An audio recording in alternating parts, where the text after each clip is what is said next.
Well, I'm going to show you on a very primitive piece of equipment. This is a piece of vinyl hose that you can buy at Lowe's. I think I bought this at Lowe's not too long ago. And it's vinyl tubing. It's, for those of you who might be interested, it's 3/8 inch inside diameter.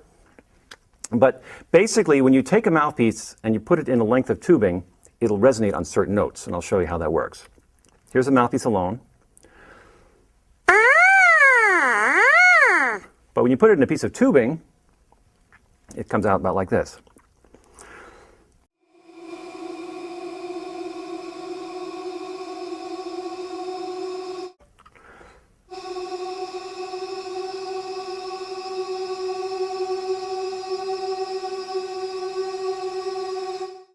And then what this is just a plastic funnel, but this is just like the bell on the brass instrument. And what this is like a megaphone.